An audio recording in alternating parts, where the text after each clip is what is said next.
estar com os irmãos na casa do Senhor. Fiquei feliz, evidentemente, em ouvir a Tayane, né? A Tayane, ela literalmente, ouvir a Tayane é música para os nossos ouvidos, né? Glória a Deus por isso. E enquanto ela cantava, o Espírito Santo falou muito comigo a respeito de você. E o sentimento que eu tenho pelo Espírito Santo, que ele me disse, é que ele ainda vai ter que fazer muito em ti e através de ti. Eu tenho certeza disso, Deus vai cumprir essa palavra na tua vida, tá? Vai fazer em ti e através de ti. Porque quem conhece a Tayane, conhece por fora, irmão. Eu estou falando isso com a liberdade que o Espírito Santo me dá. Quem conhece a Tayane, conhece por fora. Mas Deus conhece a Tayane por dentro. Aleluia. Deus conhece a nossa vida por dentro, irmão. Você se lembra quando Samuel foi escolher o rei?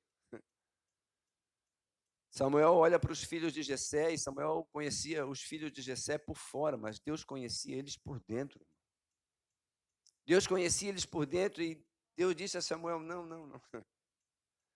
Aquele que eu consagrei rei, aquele que eu consagrei rei, toca harpa, irmão. Aquele que eu consagrei rei tem cheiro de ovelha. Aquele que eu consagrei rei é bem menor do que esses aí, não é esse. Então Deus conhece o ser humano por dentro, irmão, né? Então Deus vai fazer em ti e através de ti muita coisa ainda, e você vai glorificar o nome dele por conta disso, pode ter certeza. Amém? Glória a Deus. Glória a Jesus. Eu estou feliz, mãe. Hoje é um dia especial, né? Hoje é um dia especial. Hoje é 7 de setembro, né? E um 7 de setembro diferente, né? Os tradicionais desfiles, né, com carros, tanques, cavalos, aviões e soldados, foram substituídos por uma multidão de milhões de pessoas que foram às ruas gritando por liberdade. E que Deus ajude-nos nessa nação a sermos uma nação livre. Louvado seja o nome do Senhor. E aí você tem a licença poética, né, para definir o que eu quero dizer com livres. Livres em todos os aspectos, inclusive para adorar a Deus e para profetizar a nossa fé, né, dizendo, feliz é a nação cujo Deus é o Senhor. Amém? Glória a Deus. Tá? Obrigado, pastor Anderson, pela liberdade, pela confiança que tem sempre dado aos seus obreiros, e nessa noite, evidentemente, a mim.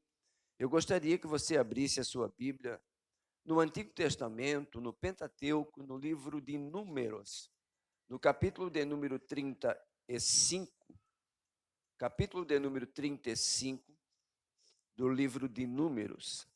Glória a Deus, glória a Jesus. Glória a Jesus.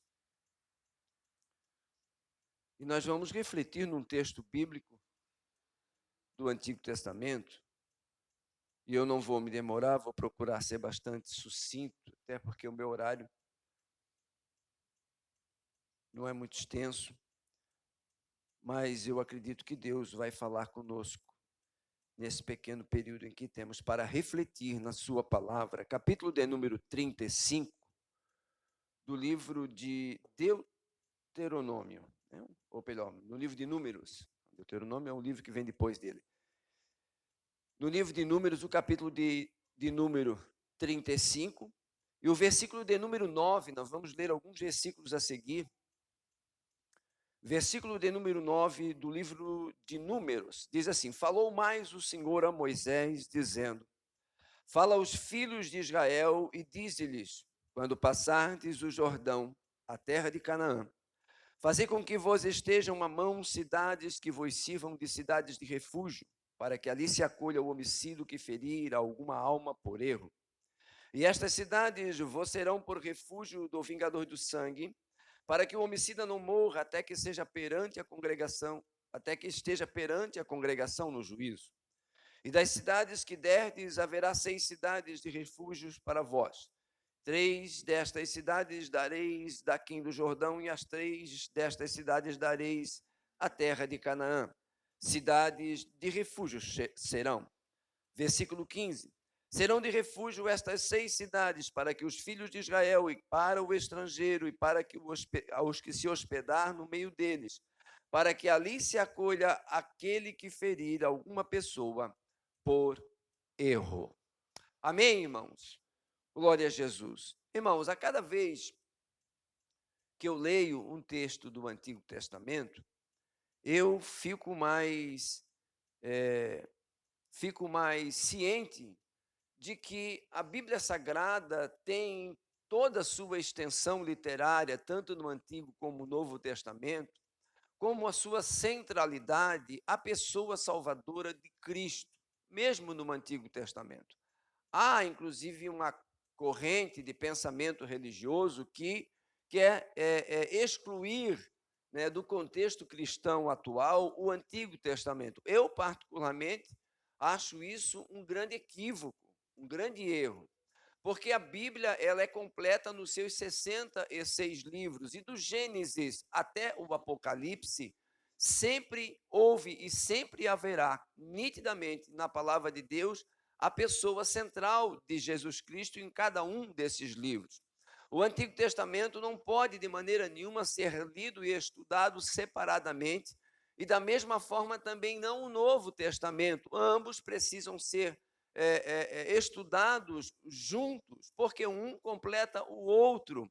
Tudo que você vê no Novo Testamento, por algum momento, por alguma razão, já foi escrito ou descrito no Antigo Testamento, se não de uma forma literal, se não de uma forma clara, mas pelo menos de maneira intrínseca, está lá para ser revelado no Novo Testamento. E eu estava lendo esse texto, e esse texto fala do momento em que o povo estava saindo já da terra do Egito e caminhando pela terra que Deus havia colocado eles para caminharem no deserto em direção a Canaã, a terra prometida.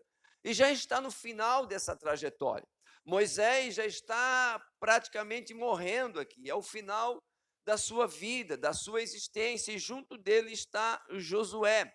Prova é que você vai ver esse mesmo texto quase que repetido lá no livro de Josué sobre as mesmas cidades de refúgio que eles deveriam deixar.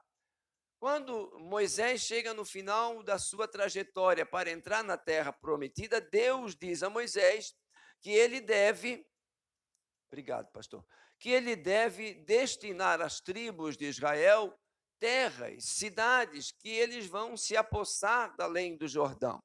E se os irmãos não sabem, a tribo de Levi, uma das 12 tribos de Israel, não tinha direito à herança, não tinha direito a ganhar terras daquela divisão primária. E, por conta disso, Moisés então chama as lideranças de cada uma das tribos que ganharam as suas terras, que ganharam as suas cidades, e diz para eles: olha, vocês terão que tirar das terras que vocês ganharam, das cidades que vocês ganharam, vocês vão dar à tribo de Levi, vocês vão dar aos levitas, porque eles não têm direito nessa primeira herança e, por conta disso, eles precisam ser abençoados.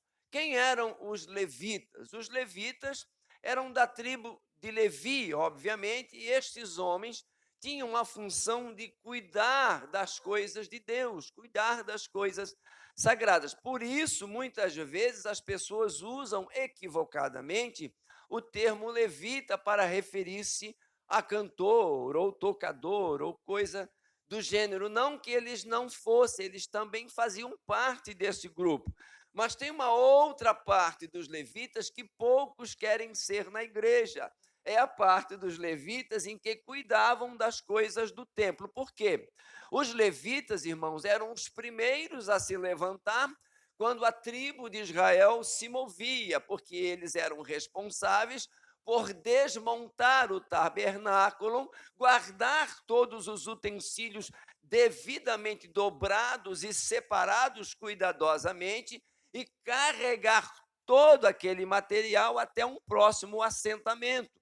Chegando lá, todos se preparavam e a tribo de Levi, que não tinha herança, ficava responsável de ter que remontar tudo aquilo de novo, deixando o tabernáculo em ordem, com seus utensílios, né, tudo certinho, para que Deus se manifestasse ali quando o sacerdote entrasse, ou quando o sumo sacerdote, uma vez por ano, viesse oferecer sacrifício, e tinha que estar tudo preparado. Eles não tinham herança. Eles se alimentavam das coisas que ficavam no templo, no tabernáculo, nem comida eles tinham. Eles não tinham direito a plantar, eles não tinham direito a cultivar gado, eles não tinham direito a fazer nada enquanto estavam na trajetória. E aí preste bem atenção como o Antigo Testamento é tão cristocêntrico, irmão, como o Novo.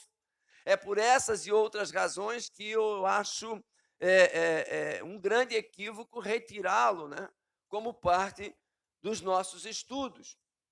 Veja que eles, então, não tinham direito a nada, mas Deus é bom, né? E Deus sabe exatamente o valor que dá àquelas pessoas, e Deus não iria deixar a tribo de Levi sem nenhum tipo de auxílio. Então Moisés chama as outras tribos e diz: olha, vocês ganharam as terras e as cidades, vocês vão separar agora das terras de vocês, das cidades que vocês se apoderaram, né, da terra de Canaã, e vocês vão dar aos levitas.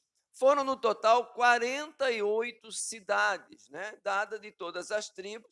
Eram 42 cidades dadas aos levitas, em que eles, aí sim, nas cidades de refúgio, eles tinham liberdade de plantar, liberdade de cultivar, liberdade de criar gado, de criar sua família, de adquirir seus bens. Naquelas cidades eles tinham 42.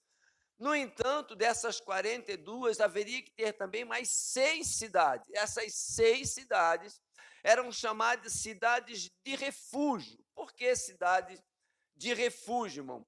Quando alguém se envolvia em um crime, quando alguém se envolvia em um delito, né? Isso de forma involuntária, acidental, né? Não propositalmente, aquele que se envolvia nesse ilícito e viesse a falecer a outra pessoa, ou tivesse uma vítima, ele tinha a liberdade, ele tinha o direito dado pela própria lei mosaica de correr em disparada a uma cidade de refúgio. Era uma cidade de exílio, era uma cidade onde recebia essas pessoas, e esse então ficava naquela cidade, né? Escapava para lá como uma cidade refúgio, e lá se escondia em total segurança, e só saía de lá em 2 circunstâncias.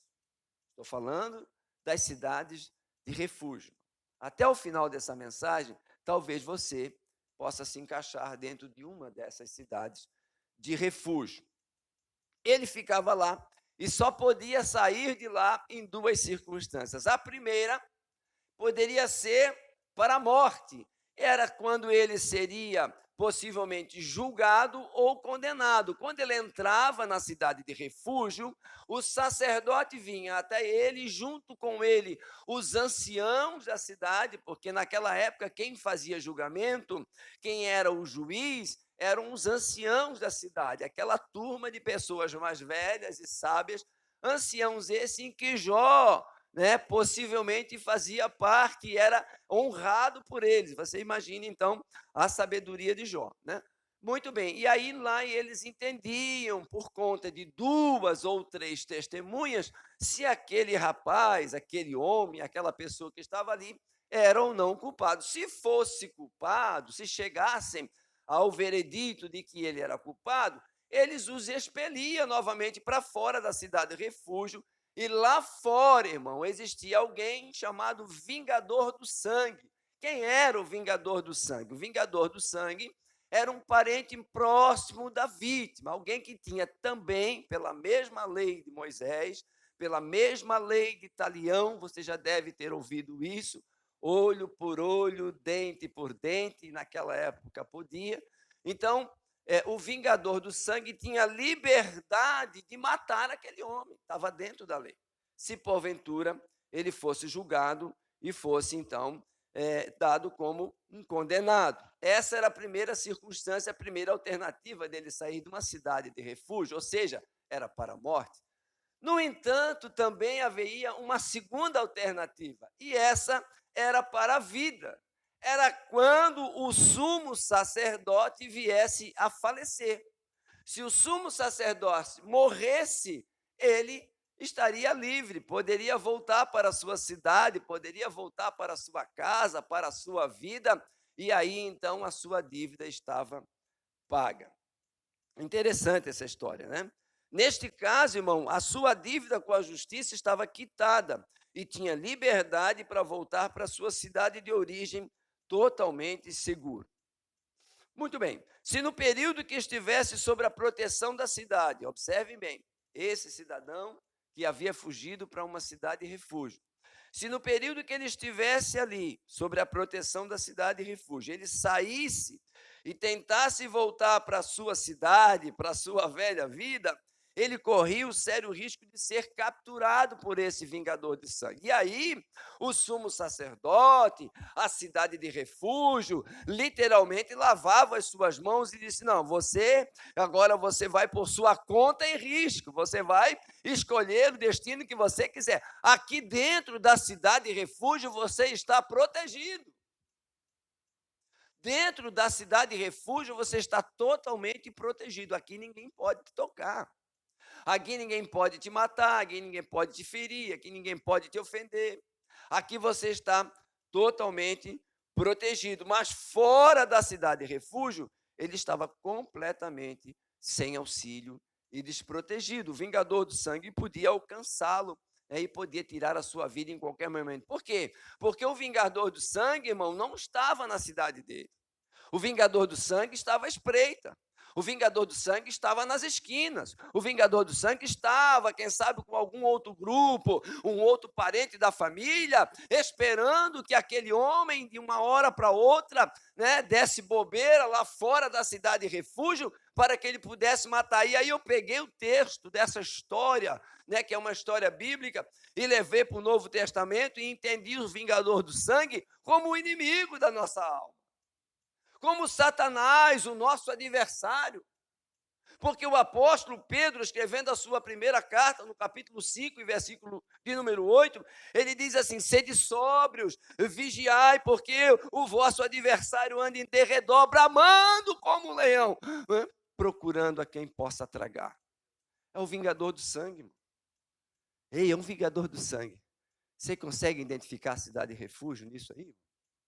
Você consegue identificar a cidade de refúgio na sua vida? Aleluia, louvado seja o nome do Senhor Jesus Cristo. Esse texto do Antigo Testamento, ele é extremamente cristocêntrico. A cidade de refúgio aqui é o próprio Cristo. A cidade de refúgio aqui é a proteção do Altíssimo. A cidade de refúgio aqui é a proteção do próprio Deus. E se você estiver lá, se você sair debaixo da proteção dele, você sai por sua conta e risco. Aleluia, louvado seja o nome do Senhor Jesus. No Evangelho de João, capítulo 10, versículo 10, diz que o ladrão não vem senão a roubar, matar e destruir. Mas Jesus disse: eu vim para que tenham vida e vida com abundância. Aleluia. Sabe que Jesus Cristo advertiu Pedro sobre isso, né? Evangelho de Lucas, capítulo de número 22 e 31, Jesus disse assim para ele: olha, Simão, Simão, eis que Satanás vos pediu para se andar contigo, e eu roguei ao Pai. Aleluia. Sabe quem é, irmão? É o vingador do sangue. Aleluia. Está ali nas esquinas. Aleluia. Está fora. Está em qualquer canto. Aleluia. E nós temos que ter o cuidado de entender, irmão, que se nós sairmos da cidade de refúgio, nós estamos correndo um sério risco de vida. Aleluia. Louvado seja o nome do Senhor Jesus Cristo. A cidade de refúgio, irmão, representava abrigo, esconderijo, segurança, proteção e misericórdia. Isso é o que representa a cidade de refúgio. Sabe, tem um Salmo de número 46, o versículo 1, e o pastor já, eu não vou dizer que inadvertidamente, mas certamente pelo Espírito já citou aqui essa noite, diz que Deus é o nosso refúgio e fortaleza, socorro bem presente na angústia. Ei, irmão, você acha que o salmista tirou isso de onde? Você acha que o salmista tirou isso de onde? Dizendo que Deus é nosso refúgio e fortaleza. Das cidades de refúgio, irmão. Foi de lá que ele tirou essa expressão. A expressão cidade de refúgio se usava um termo, inclusive, para que quando se fosse julgado inocente, né, ou melhor, quando se fosse julgado culpado, que se saísse da cidade, sabe o que eles diziam? Olha, você foi confundido, você foi envergonhado. Tem um texto na Bíblia que diz assim: confundidos e envergonhados sejam todos que se levantarem contra vós. Confundidos e envergonhados. Então o salmista sabia exatamente do que estava na cabeça dele, na mente dele, certamente estava falando das cidades de refúgio. Ele diz: Deus é o nosso refúgio e fortaleza, socorro bem presente no momento da angústia. Pensa alguém que tinha acabado de cometer um crime, mesmo que acidentalmente, pensa na angústia dessa pessoa. A cidade de refúgio era para ele fortaleza, segurança, ele corria para lá. Interessante que o contexto histórico judaico, a Bíblia não diz isso, mas Paulo José, né, que é um grande escritor judaico do primeiro século, ele fala sobre isso, de que quando as pessoas saíam, né, de um incidente como esse corriam, inclusive existia pessoas no caminho que orientavam: não, a cidade de refúgio é ali, ó, não, é mais para lá a cidade de refúgio. Sabe o que isso veio na minha mente, irmão? Os evangelizadores, aqueles que querem falar de Jesus: olha, a cidade de refúgio é ali, a cidade de refúgio é ali, eu sei onde é que fica. Aleluia, louvado seja o nome do Senhor. A cidade de refúgio, meu refúgio e minha fortaleza. Tem outro salmo de número 91 que diz: aquele que habita no esconderijo do Altíssimo, à sombra do Onipotente, descansará. Direi do Senhor: ele é o meu Deus, o meu refúgio, a minha fortaleza, nele confiarei. Ei, irmão, é o nosso refúgio. Aleluia, louvado seja o nome do Senhor Jesus Cristo. Amém. Glória a Deus. Isso está no Antigo Testamento, irmão. E você não consegue ver Jesus num texto desse, no Antigo Testamento. Podemos passar por lutas e provações, irmãos, tentações, mas sempre haverá saída. Podemos suportar, porque estamos escondidos em Cristo. Aquelas pessoas se escondiam lá, porque era um lugar de segurança, né? E eles se escondiam lá. Paulo escreve a sua carta aos Coríntios, capítulo 10, versículo 13, dizendo: não veio sobre vós tentação senão humana, mas fiel é Deus, que não vos deixará tentar acima do que podeis. Antes, com a tentação, dará também o escape, para que possais suportar. Glória a Deus, louvado seja o nome do Senhor Jesus. O mesmo apóstolo Paulo, que nós vamos estudar no próximo trimestre da Escola Bíblica Dominical, escreve aos Colossenses, capítulo 3, o versículo 2 e 3, dizendo: pensai nas coisas que são de cima, e não nas que são da terra, porque já estáis mortos, e a vossa vida está escondida com Cristo em Deus. Nós estamos escondidos em Cristo, irmão, com Ele em Deus. Louvado seja o nome do Senhor Jesus Cristo. Sabe por quê que o apóstolo Paulo diz que nós estamos escondidos com Cristo, irmão? Nós tínhamos um pastor aqui que por vezes pregava, e no meio das suas mensagens ele sempre usava essa expressão, de que Deus nos via pelo filtro do Calvário. Deus não olhava para a terra e me via, não, através de Cristo ele me via. Ele olhava para mim, mas na minha frente havia um filtro chamado Calvário. Ali no Cristo, eu ficava escondido em Cristo, eu estou escondido em Cristo. E quando Deus olha para mim, ele não me vê, ele não vê o homicida, ele vê a cidade refúgio, e dentro da cidade refúgio, eu estou protegido. Aleluia, louvado seja o nome do Senhor Jesus. Glória a Deus. Podemos errar sim, irmão. Nós podemos errar sim, sem dúvida alguma, mas Deus conhece a nossa estrutura e sabe que somos pó. No Salmo de número 103, o versículo de número 13 e 14 diz: como um pai se compadece dos seus filhos, assim o Senhor se compadece daqueles que o temem, pois Ele conhece a nossa estrutura e lembra-se que somos pó. Glória a Deus. Você já pensou, irmão, se não fosse assim? Você já pensou se Deus não olhasse nós por dentro? Tayane? Você já pensou se Deus não nos conhecesse por dentro, irmão?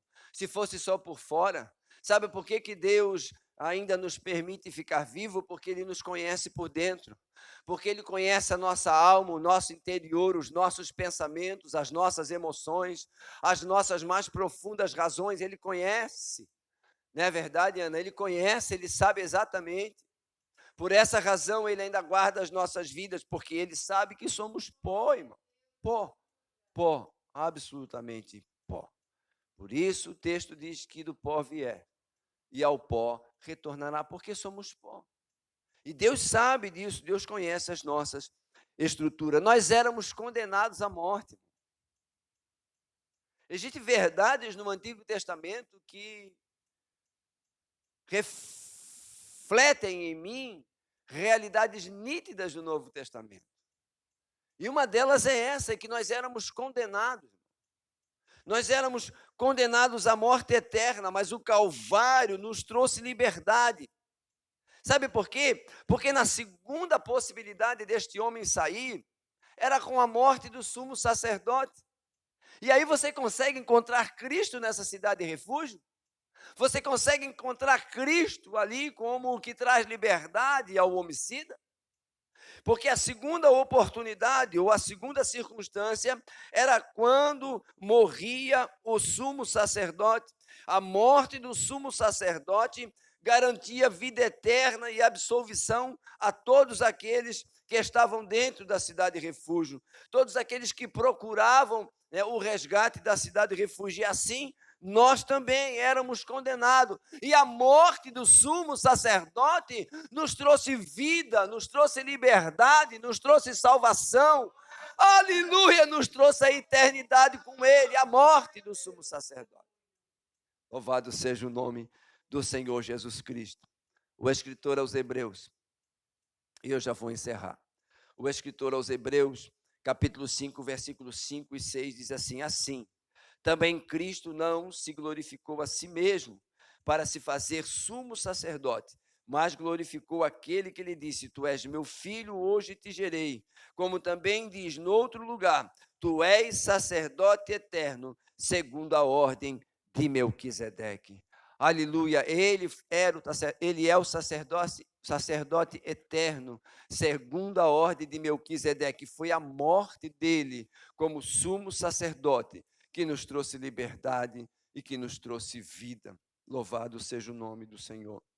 Jesus Cristo, irmãos, o próprio João identifica isso quando ele se aproxima, né, para ser batizado no Rio Jordão, e ele diz: eis aí o Cordeiro de Deus que tira o pecado do mundo. O sumo sacerdote teve que morrer, irmão, para que por conta da sua morte eu tivesse liberdade, por conta da sua morte eu fosse livre, por conta da sua morte nós alcancemos liberdade. Louvado seja o nome do Senhor Jesus. Vamos ficar em pé, querido.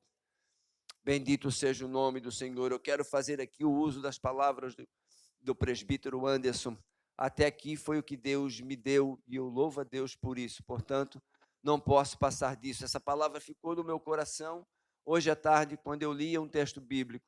E eu queria compartilhar com os irmãos, porque eu vejo Cristo nesse texto bíblico, assim como eu vejo Cristo em todas as Escrituras. Louvado seja o nome do Senhor Jesus Cristo. Imagine agora aquele homem, né, que quando percebe que o sumo sacerdote morre, ou seja, o sacrifício de vida, quando alguém perde a vida para que ele ganhe dele. Louvado seja o nome do Senhor. E ele sai na rua, pastor, e ninguém pode parar ele, e ninguém pode dizer: não, tu é homicida, e ninguém pode dizer: eu vim para te matar, e ninguém pode dizer: olha, tu é culpado. Não, a morte do sumo sacerdote trouxe inocência a ele. A morte do sumo sacerdote, aleluia, deu a ele a liberdade que ele esperava. Louvado seja o nome do Senhor Jesus. Glória a Deus. Tem um hino da harpa cristã, de número 15, que tem uma estrofe que diz assim: mas um dia eu vi meu pecado e vi sobre mim a espada da lei.